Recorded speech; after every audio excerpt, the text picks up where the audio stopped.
Alright guys, so it's time, finally. You haven't heard from me in a while. Long story short, life happens and, well, here's my new workstation. But yes, so had a Nerf war this last weekend, and in the middle of it, the wife's strife failed to rev the motors. Checked the battery's fine, and I knew exactly what it was. It was the switch. Switch went bad, and so it's time. Let's go ahead and replace this sucker so we have a much more reliable blaster. And yeah, but I do have some updates coming on the schmodulus. Actually, more of its predecessor. How do you say after? Processor. It's the new version of it anyway, so that's going to be cool. I'm really excited about that. It's looking awesome. It does have some epoxy and some painting that need to get done to it, but I might just do like a quick update video on that. That'll be fun. But I just wanted to kind of just say, hey, yeah, I'm still here. I know, I haven't posted in 2 months.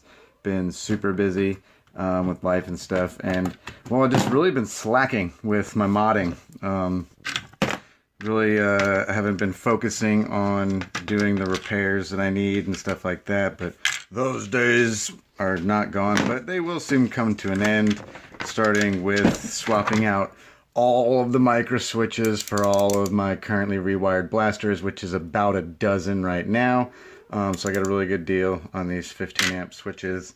Just run 2S LiPos here, so not worried about going with like anything like a 21 amp. I think that's a bit excessive, considering what we have here. You know, just Michel 2.0, some containment crew flywheels, stock cage, and, you know, no other mechanical bits. So we'll get that swapped out. I've already done one, so I kind of have an idea what I'm doing, and I'll show you the finished product when it's done. But it's pretty cool. It came out great, and really happy with how it came out, even though I don't have the switch plate by out of darts and things like that, which would make it better. But you know, I think it came out really clean the way I did it, so I'll show you the finished product and see you soon. So real quick, I just wanted to kind of like show you what I was doing here. This is difficult while holding my phone in the air and doing it at the same time. But basically we just need to take out, this is where the old switch was housed. So we need to take out that bit there, that where the switch cover sat. Basically we want to take out that wall there, but we want to also take out this boss here, this post where it got screwed in. We want to take it down, since maybe some of you have never done this before, so I figured maybe we'd just do a quick 30-second here's how. So this wall right here where that post was, we want to get it down about there to that level, and that is going to get the switch lining up nicely and neatly. I'm not using a Dremel because it's just as easy, just as quick to do this with a pair of clippers. Where are you? Clippers. An X-Acto knife or any kind of sharp knife is really all you need for this. You can get some needle nose to kind of help pry out some pieces and stuff, but really simple, really easy. So I just wanted to, for anybody that's never done it before, that's really all it takes to get it prepped for the micro switch. So real quick, I just wanted to, I put a little extra support here for the switch itself, just to give it a little bit more something to stick to. Cut the roller off of the switch as well. It's actually really easy. You know, you just crimp the end of it with some side cutters or some dikes and bend it until it snaps. It's easy. But one thing that I did on the first one, and I wanted to experiment on this one for future ones, so I took this switch plate that was here. I'm going to cut off this piece, flatten all of this out, and then we're actually, well, now I can't do it on this one because I don't have that extra post.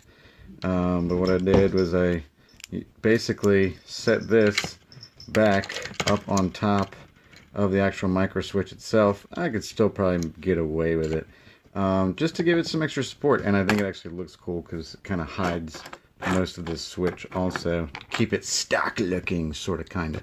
But I took the post here that I cut down, and then I added it to the boss here, and then just super glued it in, so I just have a little bit more of a platform there to glue all of it down to. So just a little something that you can or can't, it's up to you. I mean, I want to try it. I think it just gives the switch a little bit more of a base to stick to. Alright guys, there you have it. Now it came out way nicer on my first one because I didn't cut this post off here behind there, so I was able to glue there as well.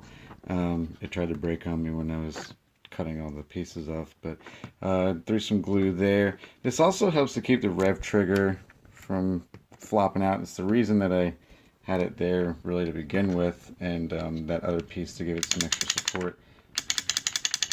Nice and clicky. Looks good. Let's throw a battery in it and make sure it works. So far, seems like it's working beautifully.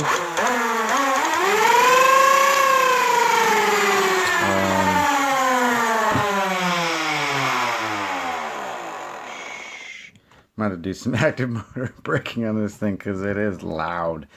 I noticed the rev sticker is getting a little stuck.